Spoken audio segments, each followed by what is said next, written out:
Hello, welcome back to part 4 of turning my old drift car into a daily driver / street car. Today we are running new brake line on the car and getting rid of the hydro and putting a couple of interior pieces back in.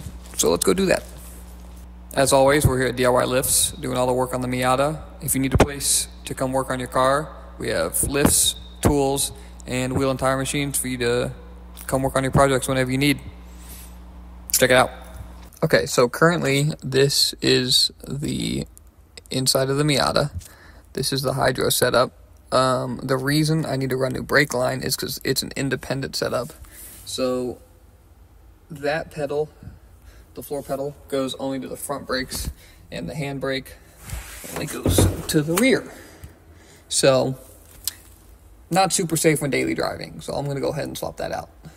Now that we got the car on the lift, I'm going to go ahead and disconnect the rear brakes so we can drain them, and then I'm going to go back in the car and pull the hydro out.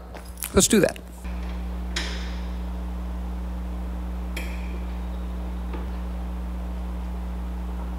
Alright, so we got the brake line off.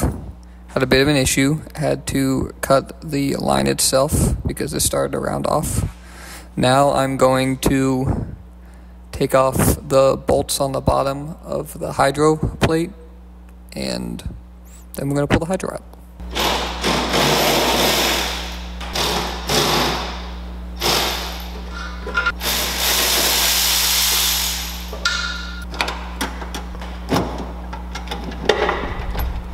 Alright, so we got the handbrake out. I'm now going to run brake line from the rear to the front.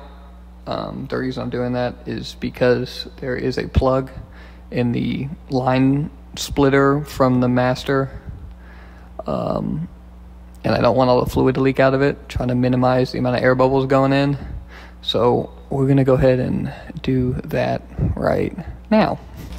I forgot to mention the brake line I'm using. It is copper zinc. The reason I'm doing that is it's very rust resistant and it's easy to bend. You don't need any special tools, so it makes running the lines very easy. So now I'm going to go run the lines. One other thing you're going to need, because I forgot, a flaring kit. The Miata is a double flare or inverted flare. I gotta double check that, but gotta do these on the lines so they don't leak. Now I'm going to go run the lines.